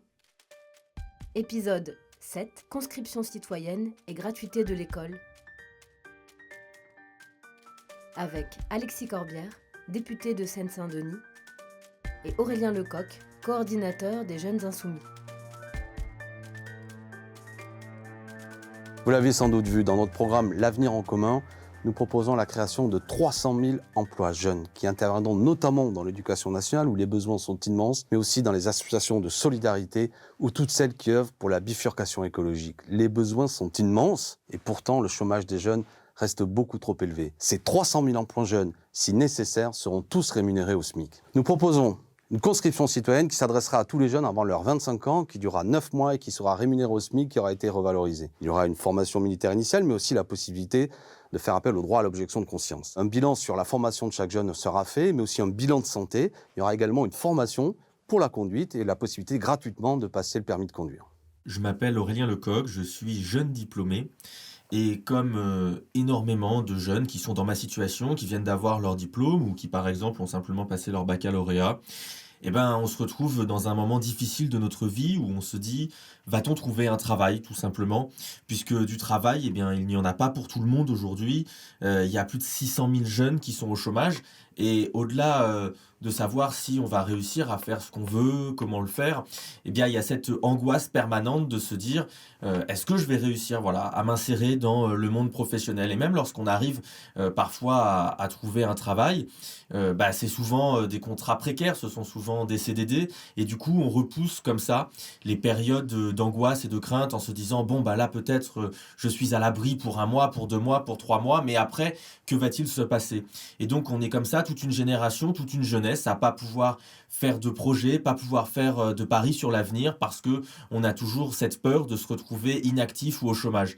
Alors la proposition de Jean-Luc Mélenchon de créer ces 300 000 emplois jeunes qui seraient rémunérés au SMIC, c'est cette possibilité d'être certain que quoi qu'il arrive, on trouvera quelque chose, qu'on ne va pas nous abandonner, qu'on ne va pas nous laisser à nous-mêmes pendant des mois ou des années. Et puis ce qui est super important dans la proposition de Jean-Luc Mélenchon, c'est que ces emplois, ils seront tous en temps complet, qui vont durer 5 ans et qui seront rémunérés au SMIC, c'est-à-dire que ça permet une vraie insertion, ça permet de construire sa vie. Ça nous laisse 5 ans pour pouvoir faire des projets, pour pouvoir se former, se développer, apprendre à faire quelque chose aussi. C'est pas simplement des contrats qui se renouvellent tous les jours, toutes les semaines ou même tous les mois. Et puis payer au SMIC, un SMIC revalorisé à 1 400 € net, c'est s'assurer de vivre dignement et de plus vivre dans la pauvreté. Aujourd'hui, le salaire moyen des jeunes entre 18 et 24 ans qui travaillent, c'est 650 € par mois. Avec 650 € par mois, on ne vit pas, on survit à peine, on peut à peine payer son loyer. Donc la proposition de Jean-Luc Mélenchon, c'est de permettre la dignité tout simplement à tout le monde. Alors ce que ça changera, ça changera tout. Ça changera tout pour nous, ça nous permettra de vivre notre vie tout simplement, de ne plus être toujours soumis à l'angoisse du quotidien. Et c'est pour ça que, d'une part, cette proposition, et puis d'autre part, la proposition qui est aussi très intéressante de la conscription citoyenne, qui là aussi est aussi un acte de lutte contre la pauvreté, puisque ce sont 9 mois rémunérés au SMIC. Donc c'est permettre aux jeunes une intégration dans la société, c'est permettre aussi de se rencontrer, de se découvrir toute une génération, parce qu'on est toutes et tous très différents, on vient de classes sociales, de milieux qui sont différents, où on n'a pas toujours l'occasion de se croiser, encore plus avec les réformes du lycée qui séparent les gens en fonction de leur quartier et qui les empêchent souvent de se retrouver. Là, ce sera la possibilité de se retrouver, d'apprendre à se connaître, et pour faire des choses utiles, des choses d'intérêt général, que ce soit évidemment par l'apprentissage de métiers de la nation, dans la gendarmerie, dans la police ou dans l'armée, mais aussi bien sûr le travail dans des associations qui nous permettront de relever les grands défis de demain, des associations pour l'environnement, des associations féministes qui aujourd'hui manquent de moyens, manquent de gens, et donc cette conscription citoyenne, c'est aussi l'engagement de toute une génération, tous ceux qui ont moins de 25 ans, pour relever les défis de demain. Ces propositions, comment elles seront mises en place ? Eh bien, tout simplement par la loi, parce que si les 10 et 24 avril prochains, on va élire un président de la République, et on l'espère tous, Jean-Luc Mélenchon, juste après, il y aura des élections législatives, et on aura besoin d'avoir une majorité pour porter notre programme, l'avenir en commun, et donc il faudra très rapidement derrière pouvoir voter des lois pour créer ces emplois pour les jeunes, pour créer la conscription citoyenne qui permettra d'avoir ce grand moment où on se retrouve. Donc voilà, le programme de Jean-Luc Mélenchon pour la jeunesse, c'est aussi le fait d'avoir une jeunesse plus sûre d'elle, une jeunesse qui a un avenir plus stable, plus fiable, et qui puisse vivre bien, se retrouver et faire nation tout ensemble. Merci d'avoir écouté ce podcast. N'hésitez pas à mettre 5 étoiles sur votre application préférée et à le partager pour convaincre du programme L'Avenir en commun. Vous pouvez également faire un don sur le site mélenchon2022.fr. Vos dons nous permettent de financer les dépenses liées à l'organisation d'événements comme les meetings et les réunions publiques, ainsi que l'achat de matériel, les affiches, les tracts, bref, à faire campagne afin de porter les mesures de l'avenir en commun au deuxième tour. Le 10 avril 2022, votez 2 fois, une fois pour vous et une fois par procuration. Vous pouvez vous porter volontaire pour voter au nom d'une citoyenne ou d'un citoyen près de chez vous sur la page web mélenchon2022.fr/procuration.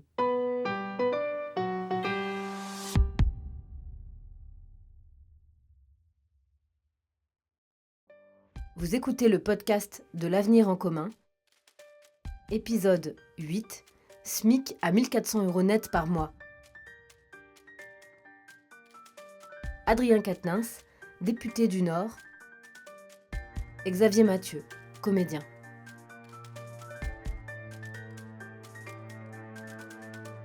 Ces dernières décennies, la productivité a beaucoup augmenté. On produit plus de richesses avec moins de travail humain. Pourtant, on n'a pas vu que les salaires n'augmentaient en proportion. Par exemple, ces 10 dernières années, les dividendes versés aux actionnaires ont progressé de 70%, quand les salaires, eux, n'augmentaient que de 12%. Le capital s'est beaucoup servi. Avec nous, ce sera l'heure du travail. Nous allons commencer par revaloriser les salaires en portant le SMIC à 1 400 € net. C'est le plus facile à faire. Cela va avoir un effet d'augmentation mécanique des salaires, d'abord pour celles et ceux qui gagnent plus ou moins 2 000 €. Ensuite, nous voulons dégeler le point d'indice qui sert de base de calcul au salaire des fonctionnaires, car il est gelé depuis 2010 et en 20 ans, les fonctionnaires ont perdu 20% de leur pouvoir d'achat. Nous voulons donc l'augmenter immédiatement de 10% et nous l'augmenterons ensuite par des négociations en étant spécialement vigilants, par exemple, au salaire des femmes. Bonjour à toutes et à tous, je m'appelle Xavier Mathieu, je suis comédien et ex-porte-parole de la lutte des Continentales de Clairoy. Alors moi, le mot SMIC, ça me ramène instantanément à mon enfance. C'est un mot qui me submerge de souvenirs comme par exemple l'odeur d'une orange me rappelle Noël, ou une musique, ça me ramène directement à une période de ma vie. Pour moi, le mot SMIC, c'est... à 16 ans, quand je partais à 4h du matin à vélo à 5 km de chez moi pour apprendre mon métier de boucher charcutier. C'était la première fois que je travaillais. C'était mon premier salaire, c'était 45% du SMIC, il me semble.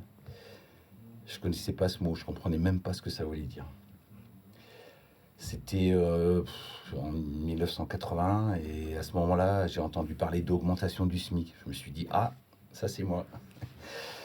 Parce que dans cette période, le SMIC, il a augmenté de 25% sur un an en 5 ou 6 mois. Je n'en revenais pas. Moi qui venais d'une famille de 7 enfants, de parents ouvriers, moi qui n'ai jamais eu un centime d'argent de poche, je n'en revenais pas. Du coup, mes parents qui voyaient bien que j'étais complètement crevé, je partais bosser à 5 heures, je revenais à 20 heures. C'était des journées de fou à l'époque, on ne comptait pas 16 heures. Et ils ont décidé de m'avancer de l'argent pour m'acheter une mobilette pour aller travailler, que je leur rembourserais tous les mois. Ils se sont saignés pour ça. Du coup, je me suis acheté ma première mobilette, ma 51 Black, avec un guidon torsadé, une poignée à tirage rapide, un pot de détente, un kit de 75. Et j'avais fait mes calculs, je remboursais mes parents, il me restait tant d'argent, et je me suis rendu compte qu'en fait, rien que l'augmentation du SMIC sur un an, c'était quasiment le prix de ma mobilette. Et j'ai pas touché à mon salaire du coup. C'est ça pour moi le mot SMIC, ça me ramène à ça, surtout augmentation du SMIC en fait. Pour moi, ce qui est intéressant dans l'augmentation du SMIC, c'est que ça va pas seulement augmenter les smicards, qui d'ailleurs, il faut quand même le savoir, sont pour une grande majorité des femmes, mais aussi les bas salaires, ceux qui sont juste au-dessus. Ça va forcément faire bouger l'échelle des salaires. Par exemple, une personne qui est déjà à 1 400 €, c'est-à-dire 200 € de plus qu'un smicard, parce qu'il a des responsabilités. Quand ses collègues au SMIC vont atteindre son niveau, ça va forcément discuter. Il va y avoir des négociations, forcément. Ça va faire monter le curseur. Je vais vous dire franchement, si on m'avait dit Mélenchon va augmenter le SMIC même de 200 €, j'aurais dit c'est totalement insuffisant vu toutes les augmentations des prix de l'essence, des loyers, de la nourriture. Franchement, ça suffirait pas. Ce qui va changer la vie des gens vraiment, c'est que mis bout à bout, l'augmentation du SMIC, les prix bloqués et revus à la baisse, l'allocation de 1 063 € pour les jeunes, parce qu'il faut quand même bien penser que ça va enlever une grosse charge pour les parents, parce que c'est eux qui payent les chambres d'école, les frais, enfin tout ça quoi. Moins d'impôts pour les plus pauvres, la gratuité des soins, l'augmentation du point d'indice, la réduction des frais bancaires. Tout ça cumulé, c'est ça qui va changer la vie des gens, vraiment. Merci d'avoir écouté ce podcast. N'hésitez pas à mettre 5 étoiles sur votre application préférée et à le partager pour convaincre du programme L'Avenir en commun. Vous pouvez également faire un don sur le site mélenchon2022.fr. Vos dons nous permettent de financer les dépenses liées à l'organisation d'événements comme les meetings et les réunions publiques, ainsi que l'achat de matériel, les affiches, les tracts, bref, à faire campagne afin de porter les mesures de l'Avenir en commun au deuxième tour. Le 10 avril 2022, votez 2 fois, une fois pour vous et une fois par procuration.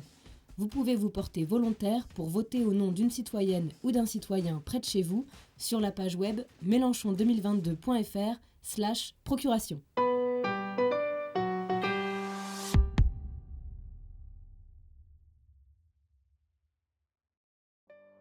Vous écoutez le podcast de l'Avenir en commun, épisode 9, organiser le 100% d'énergie renouvelable.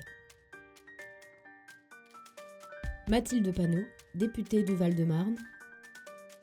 Aymeric Caron, auteur et fondateur du parti Révolution écologique pour le vivant. Le GIEC nous dit qu'il y a urgence à faire bifurquer notre modèle énergétique. Nous avons déjà perdu trop de temps. Avec l'Union populaire, ça sera ni fossile ni nucléaire. Ni fossile parce que nous ne pouvons pas continuer avec une croissance infinie, avec des ressources finies, et que nous ne pouvons pas laisser des multinationales comme Total décider pour notre avenir. Ni nucléaire parce que l'énergie nucléaire est une énergie du passé, qui coûte aujourd'hui plus cher que les énergies renouvelables, qui crée des déchets dont on ne sait que faire, qui met à mal notre indépendance énergétique et surtout qui est une énergie low cost qui met en danger les travailleurs du nucléaire et notamment les travailleurs sous-traitants du nucléaire. Nous pouvons faire tout autrement dans notre pays. Ce que nous proposons avec Jean-Luc Mélenchon, c'est la bifurcation vers le 100% énergie renouvelable. C'est planifier, c'est-à-dire gouverner par les besoins. Cela implique de créer des centaines de milliers d'emplois pour opérer cette bifurcation énergétique. Cela implique une garantie pour les travailleurs qui devront changer d'emploi et notamment ceux du nucléaire. Cela implique une sobriété énergétique, c'est-à-dire de décider démocratiquement quels besoins en énergie nous voulons prioriser. Et cela implique enfin une efficacité énergétique qui permettra à tant de millions de gens de notre pays de vivre mieux et de ne plus avoir froid dans leur logement. Voilà le grand défi qui nous attend, voilà l'horizon que nous voulons ouvrir au pays. Nous pouvons faire ce 100% énergie renouvelable. Je suis Mike Caron, journaliste, écrivain, fondateur et président de la REV, la Révolution écologique pour le vivant, qui est un parti d'écologie radicale et antispéciste. Alors le nucléaire, moi, ça m'a beaucoup marqué quand j'étais adolescent, puisque j'avais 14 ans quand la catastrophe de Tchernobyl a eu lieu. C'est un événement qui a créé des dégâts énormes, qui a rendu une région inhabitable, qui a tué des gens aussi. Les bilans sont variables, mais selon les estimations, ça va de plusieurs dizaines de milliers à plusieurs centaines de milliers de morts sur plusieurs décennies, évidemment. La lutte contre le nucléaire est au cœur de l'écologie politique. Les premiers mouvements écolos structurés en France dans les années 70 se sont organisés autour de la lutte contre l'installation de centrales nucléaires ou contre l'installation de sites de traitement des déchets. Et ça a été la même chose ailleurs, parce que si on prend l'exemple de Greenpeace, par exemple, donc un mouvement américain, eh bien, il a aussi démarré dans les années 70 autour d'une protestation contre les essais nucléaires qui étaient menés par les États-Unis. Et là, d'ailleurs, on voit que les deux sujets sont liés et qui ne peuvent pas être séparés, à savoir le nucléaire civil, les centrales pour créer de l'énergie, et le nucléaire militaire, les bombes. Ils sont liés, ces deux sujets, parce que tous les deux, ils représentent un danger immense pour l'humanité. Alors, le nucléaire militaire, on comprend bien pourquoi. C'est la barbarie d'Hiroshima, de Nagasaki. Ce sont aussi les populations irradiées pendant les essais nucléaires, menés notamment par la France, d'ailleurs. Et en ce qui concerne le nucléaire civil, on nous dit que c'est pas dangereux, sauf qu'on a vu justement Tchernobyl, j'en parlais il y a quelques instants, on a vu Fukushima, mais il y avait déjà eu avant Three Mile Island en 79, qui était un peu le premier épisode médiatisé, qui nous avait déjà permis de comprendre qu'on était impuissant face à l'accident nucléaire. Alors en France, on dit oui, mais nous on risque rien. Sauf qu'il y a également des incidents à répétition dans nos centrales françaises. Il y a d'ailleurs un cadre d'EDF, un membre de la direction de la centrale du Tricastin, qui a dénoncé il y a quelques mois une politique de dissimulation de la part d'EDF liée à des incidents et à des écarts en matière de sécurité. Il raconte même qu'il a été harcelé pendant plusieurs années parce qu'il ne voulait pas couvrir justement cette politique de dissimulation. Il y a également la question des déchets nucléaires dont on ne sait pas quoi faire. Ils restent dangereux pour des milliers ou des dizaines de milliers d'années, ces déchets. Ils restent radioactifs. Alors on les enfouit. C'est pas une solution, ça. C'est pas une solution. Que vont faire les générations futures qui seront confrontées encore à la question de ces déchets? L'écologie, ça ne consiste pas justement à se délester de ces problèmes sur les générations qui vont venir. On a la question en France aussi de l'installation, de l'endroit où sont installées ces centrales. Certaines sont sur des zones sismiques et là encore, on est sûr de rien. Et puis, la question qui va se poser aussi pour ces centrales, c'est celle du réchauffement climatique, qui va nous amener des épisodes de sécheresse de plus en plus nombreux, ce qui pose vraiment des problèmes pour les centrales, puisqu'elles ont besoin d'eau pour fonctionner, de l'eau de mer, de l'eau des fleuves ou l'eau des rivières, et qu'avec les sécheresses, le niveau de l'eau, il diminue. Ça va amener à la réduction de la production d'électricité par moment, ou alors carrément à l'arrêt de certaines centrales, et ce genre d'épisode va se multiplier. Et puis, si le niveau d'eau dans les fleuves ou dans les rivières baisse devant les centrales, ça va nuire aussi aux poissons, puisque dans cette eau, on rejette de l'eau contaminée par des substances chimiques ou radioactives. Donc s'il y a moins d'eau, les rejets sont moins dilués, et donc les poissons en subissent davantage les conséquences, et ça va nuire notamment à des poissons comme le saumon ou les truites, qui sont des poissons migrateurs. En 2022, en plus, c'est le moment parfait pour entamer la bifurcation vers un 100% énergie renouvelable, puisque nos centrales arrivent en fin de vie.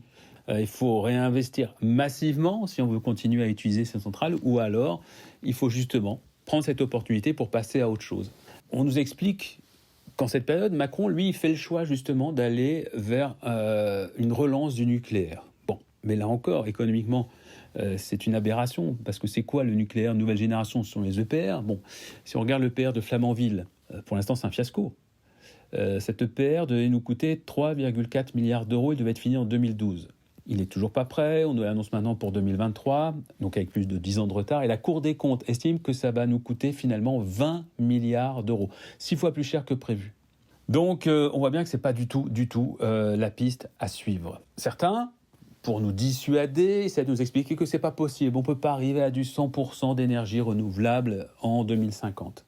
Si, c'est parfaitement réalisable, puisque une association très sérieuse comme Negawatt a écrit le scénario de cette transition vers du renouvelable. Donc, cette mesure du programme de l'avenir en commun, qui consiste à sortir du nucléaire et à tout faire aujourd'hui pour que nous puissions avoir des énergies propres autour de nous et des énergies sans danger, donc des énergies renouvelables, eh bien cette mesure est évidemment une excellente mesure et elle s'inscrit dans tout l'éventail des propositions que contient ce programme, des propositions destinées à engager la bifurcation écologique qui est aujourd'hui absolument urgente et indispensable. Merci d'avoir écouté ce podcast. N'hésitez pas à mettre 5 étoiles sur votre application préférée et à le partager pour convaincre du programme L'Avenir en commun. Vous pouvez également faire un don sur le site mélenchon2022.fr. Vos dons nous permettent de financer les dépenses liées à l'organisation d'événements comme les meetings et les réunions publiques, ainsi que l'achat de matériel, les affiches, les tracts, bref, à faire campagne afin de porter les mesures de l'avenir en commun au deuxième tour. Le 10 avril 2022, votez 2 fois, une fois pour vous et une fois par procuration. Vous pouvez vous porter volontaire pour voter au nom d'une citoyenne ou d'un citoyen près de chez vous sur la page web mélenchon2022.fr/procuration.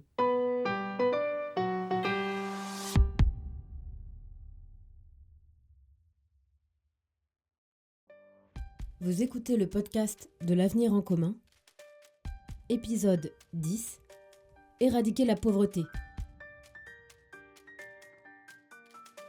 Daniel Obono, député de Paris. Anthony Smith, responsable syndical au ministère du Travail. 10 millions de pauvres, 300 000 personnes sans domicile fixe, 12 millions de personnes en précarité énergétique. Ceci n'est pas une fatalité. C'est le résultat de politiques économiques et sociales menées depuis plus de 20 ans par tous les gouvernements, et en particulier ces 5 dernières années par Emmanuel Macron, qui font passer les profits avant la vie des gens. Avec Jean-Luc Mélenchon et l'Union populaire, nous ferons tout le contraire. Nous partirons des besoins. Et aujourd'hui, l'urgence sociale, c'est d'éradiquer la grande pauvreté. Pour cela, nous avons une mesure phare. Garantie dignité, c'est-à-dire un revenu par personne et par mois de 1 063 € en augmentant tous les minima sociaux afin d'être au-dessus du seuil de pauvreté et de pouvoir vivre dignement. En complément, nous établirons la gratuité des premiers mètres cubes d'eau et kilowattheures d'électricité nécessaires à la vie quotidienne. C'est possible, c'est urgent et c'est ce que nous ferons une fois que nous serons au pouvoir. Bonjour, Anthony Smith, responsable syndical au ministère du Travail. Quand j'entends Daniel parler de pauvreté, alors ça va peut-être vous paraître un petit peu candide, mais c'est un sacré flashback parce que moi je me suis construit avec des valeurs qui étaient plutôt celles de Robin des Bois, prendre aux riches pour donner aux pauvres. Et ce sont des valeurs que je considère comme étant justes, comme étant nobles et comme étant importantes à transmettre. Alors que le bilan de ce quinquennat qui s'achève en mode fin de règne, eh bien c'est tout l'inverse, c'est d'avoir pris aux pauvres pour rendre aux riches. De la réforme des APL à celle de l'ISF, c'est comme le dit si bien Jean-Luc Mélenchon, le ruissellement à l'envers qui s'est mis en place. Les chiffres que cite Daniel peuvent donner le tournis, mais pourtant, il rappelle que l'ensemble de notre projet est bâti sur l'idée de satisfaire les besoins des citoyens et des citoyennes, et cette garantie d'autonomie de 1 063 €, elle va permettre de marquer une rupture forte avec le quinquennat d'Emmanuel Macron qui se termine aussi par un solde, celui de 400 000 pauvres en plus. Et c'est sans évoquer la situation qui est en train de prendre de l'ampleur autour de l'inflation galopante qui dépasse les 4% et qui a pour effet direct d'augmenter en fait le prix des achats du quotidien. Cette garantie d'autonomie, moi j'y reviens, c'est à la fois une idée, mettre en place un système qui permet d'éviter de tomber sous le seuil de pauvreté, mais c'est aussi la possibilité historique de sortir d'une rhétorique qui présente et qui stigmatise systématiquement les personnes pauvres comme étant à la fois responsables de leur situation et en même temps responsables de la crise sociale économique que nous vivons. C'est tellement faux, c'est tellement violent, c'est tellement dangereux que nous devons en sortir et rompre avec cette politique. Alors, qu'est-ce qui va se passer une fois que le gouvernement d'Union populaire sera en place ? Moi, j'espère sincèrement et simplement que dès les premiers jours de ce gouvernement, une proposition de loi soit déposée devant le Parlement pour que l'on puisse voter la garantie d'autonomie et là avoir un effet immédiat pour 10 millions de personnes, c'est-à-dire de voir augmenter réellement leur niveau de vie. En fait, je me dis qu'on va faire des lois pour notre camp social. On va faire des lois pour la solidarité, pour éradiquer la pauvreté, et on va le faire avec un programme, l'Avenir en commun, avec un candidat, Jean-Luc Mélenchon, et avec un gouvernement, celui de l'Union populaire. On va faire des choses justes, les amis, et on va faire des choses bien. C'est ici, c'est maintenant, c'est extrêmement motivant. Alors les 10 avril et les 24 avril, on y va. Merci d'avoir écouté ce podcast. N'hésitez pas à mettre 5 étoiles sur votre application préférée et à le partager pour convaincre du programme L'Avenir en commun. Vous pouvez également faire un don sur le site mélenchon2022.fr. Vos dons nous permettent de financer les dépenses liées à l'organisation d'événements comme les meetings et les réunions publiques, ainsi que l'achat de matériel, les affiches, les tracts, bref, à faire campagne afin de porter les mesures de l'Avenir en commun au deuxième tour. Le 10 avril 2022, votez 2 fois, une fois pour vous et une fois par procuration. Vous pouvez vous porter volontaire pour voter au nom d'une citoyenne ou d'un citoyen près de chez vous sur la page web mélenchon2022.fr/procuration.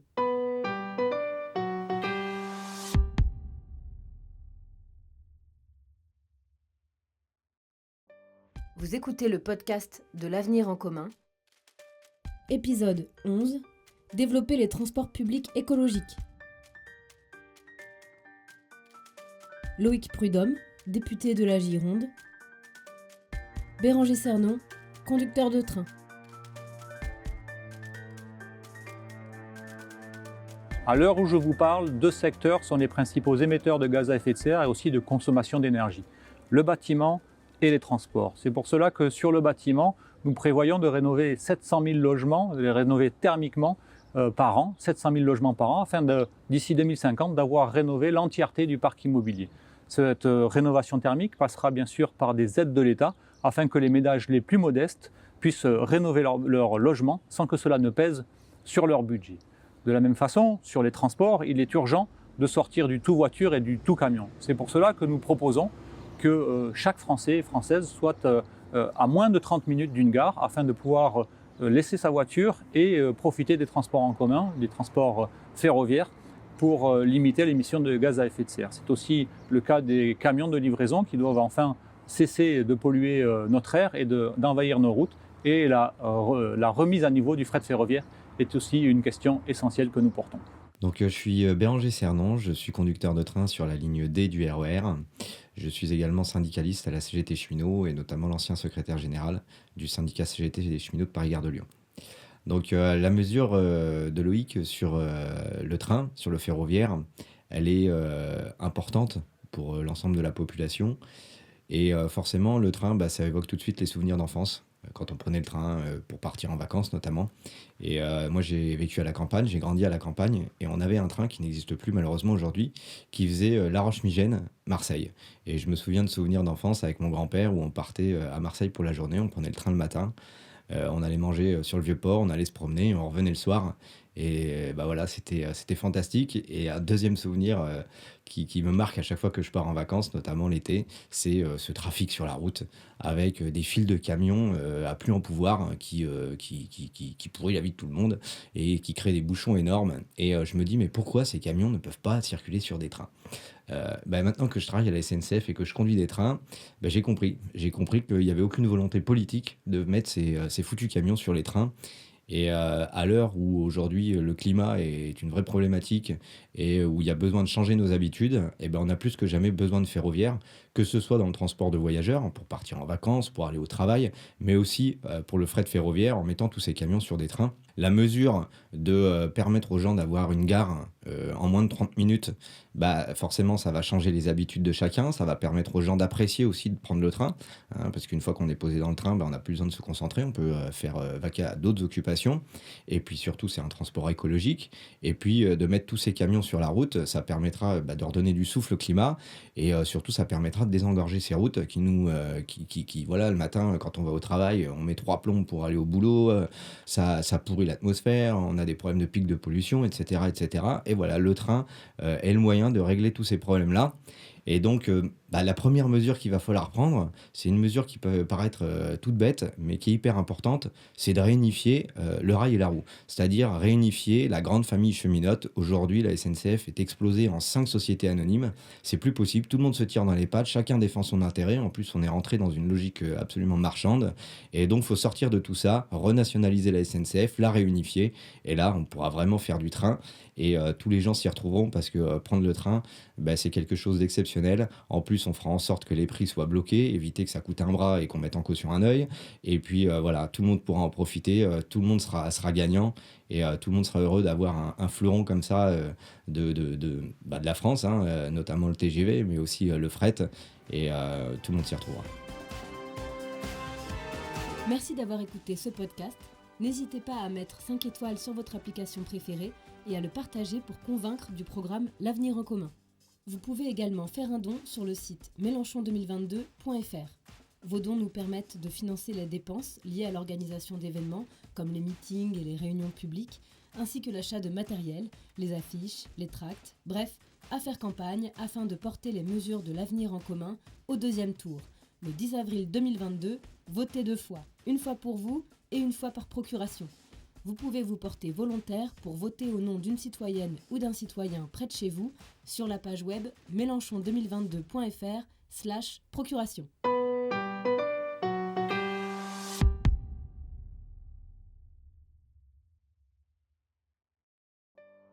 Vous écoutez le podcast de l'Avenir en commun. Épisode 12. Instaurer le 100% sécu et combattre les déserts médicaux. Sabrina Ali Benali, médecin, et Claire Lejeune, militante écologiste.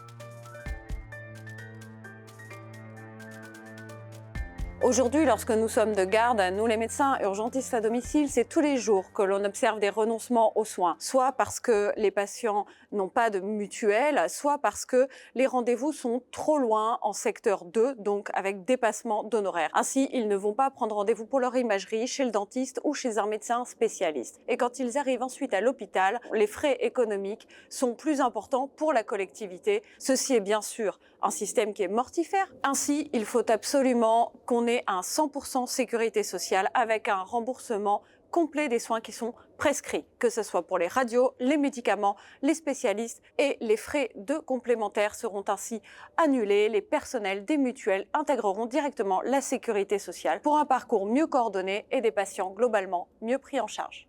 Moi, c'est Claire Lejeune, j'ai 27 ans, je suis militante écologiste au sein de l'Union populaire. Moi, je viens d'un territoire où, en fait, cette logique de casse du service public de santé, cette logique de marchandisation, de privatisation, de rentabilisation du service public de santé, on le vit vraiment de plein fouet. Mon département, le 91, on a perdu 20% des lits déjà. Et puis la maternité dans laquelle moi je suis née a fermé en 2012, celle de Juvisy, et c'est la fermeture des hôpitaux de Longjumeau, Orsay, donc tous ceux du Nord, Essonne, donc tous ceux de là où j'habite, qui vont être fermés potentiellement. Pour 2024, ça va être centralisé à Saclay, au niveau du plateau de Saclay, donc qui est quand même à une bonne distance de là où j'habite, là où les milliers de personnes de mon territoire et des villes aux alentours habitent. De la même manière que l'ensemble des décisions qui ont été prises ces dernières décennies sur le service public de santé, ça consiste en fait à mettre de plus en plus de barrières entre le patient et l'accès aux soins. Ces barrières, elles sont de l'ordre géographique. Là, on le voit avec des logiques de centralisation et la fermeture des hôpitaux de proximité qui font que on peut plus, sans devoir faire beaucoup de transport ou devoir prendre la voiture pendant 1 heure, accéder à un service de soins, un service même d'urgence. Et puis les barrières, elles sont aussi d'ordre budgétaire, financier. Et ça, on le voit par exemple avec ces 18 € que tous les patients qui n'ont pas de mutuelle vont devoir payer à chaque passage aux urgences. Donc c'est intéressant, on fait payer les plus pauvres finalement. On fait reposer l'engorgement des urgences sur les plus pauvres. Donc on est vraiment dans une dynamique où ce qui va se passer, c'est une dualisation du service public de santé où il y aura un service pour les riches et puis un non-service pour les pauvres. Parce que la réalité, c'est que tout ce système-là, ça débouche sur des non-recours aux soins qui font que du coup, les gens ne vont plus faire les tests, ne vont plus faire les analyses de tout ce qui est de l'ordre du préventif, ne va plus être fait par manque de moyens, parce que c'est trop loin, parce que c'est trop compliqué. Et puis du coup, on va se retrouver dans des situations où notre situation de santé se dégrade et on se précipite aux urgences. Et la crise des urgences, elle est liée à ça. Et donc, tout ça, c'est une logique qui marche sur la tête parce que, avant tout, la santé, c'est un bien commun. Avant tout, la santé, c'est quelque chose auquel on a tous le droit. C'est un droit fondamental. Toute la richesse de l'héritage, notamment du Conseil national de la résistance, c'est cette notion de sécurité sociale qui dit, en fait, en somme, on n'a pas à vivre avec des épées de Damoclès sur la tête. On doit pouvoir tous accéder de manière simple et de manière gratuite à un service public de santé. Et la marchandisation de la santé va complètement à l'inverse. En fait, il y a même... déjà, on le voit, des maladies qui vont être considérées comme rentables à traiter et d'autres maladies, les maladies des pauvres, les maladies de longue durée, la vieillesse également. Tout ça, parce que c'est un coût financier, ça va être moins pris en charge et du coup, ça va peser de manière disproportionnée sur les individus. Et donc, cette logique-là, c'est aussi une logique d'individualisation. Donc, on sort de la logique où on se dit, en fait, le risque, il doit être pris en charge collectivement. Donc, en fait, on met des moyens en commun pour que chacun puisse accéder à ce droit fondamental qu'est la santé. Et on entre dans une logique où l'individu est seul face au risque. Et bien sûr, vu que le risque, il est beaucoup plus grand pour les classes populaires, pour ceux qui ont un travail usant, pour ceux qui subissent en première ligne la pollution de l'air, les conséquences de la malbouffe. Donc, toutes les personnes qui, en gros, subissent le système et la dégradation environnementale et sociale liée au système capitaliste, c'est eux qui vont payer en première ligne cette dégradation de notre système de santé. Tout ça pour dire que le 100% Sécu, l'idée fondamentale, c'est de revenir à cette conception collective de la santé, de revenir à cette idée que la santé est notre bien commun et de revenir à cette logique qui inclut le préventif. Et on entend déjà les arguments de oui, mais comment vous allez le financer, etc. Mais en fait, si on change complètement la manière dont on appréhende le service public de santé et qu'on dit que en fait, le but, c'est que tout le monde reste en bonne santé et que du coup, on ait moins besoin, par exemple, des services d'urgence parce que justement, on aura tout traité en amont et qu'on aura globalement amélioré les conditions de vie, bah, en fait, c'est davantage rentable que le système dans lequel on est là. Si on compare avec le système américain, par exemple, il est extrêmement coûteux. Il est absolument pas rentable. Pourquoi ? Parce que c'est que du curatif et il n'y a aucun préventif et c'est un système complètement individualisé. Vraiment, l'enjeu avec cette élection, c'est aussi celui-là. Et on le voit à quel point, avec la pandémie, on s'est rendu compte à quel point cette question de la santé et de la santé collective, elle est d'une importance capitale. Donc si vous voulez sortir de cette logique de privatisation, le bon vote, c'est le vote Jean-Luc Mélenchon. C'est le vote qui va réinstaurer le 100% Sécu et qui va faire en sorte que tout le monde dans ce pays, dans le pays des droits de l'homme où la santé est considérée comme un droit fondamental et doit le rester, puisse accéder à tous les soins dont il a besoin. Merci d'avoir écouté ce podcast. N'hésitez pas à mettre 5 étoiles sur votre application préférée et à le partager pour convaincre du programme L'Avenir en commun. Vous pouvez également faire un don sur le site mélenchon2022.fr. Vos dons nous permettent de financer les dépenses liées à l'organisation d'événements comme les meetings et les réunions publiques, ainsi que l'achat de matériel, les affiches, les tracts, bref, à faire campagne afin de porter les mesures de l'avenir en commun au deuxième tour. Le 10 avril 2022, votez 2 fois, une fois pour vous et une fois par procuration. Vous pouvez vous porter volontaire pour voter au nom d'une citoyenne ou d'un citoyen près de chez vous sur la page web mélenchon2022.fr/procuration.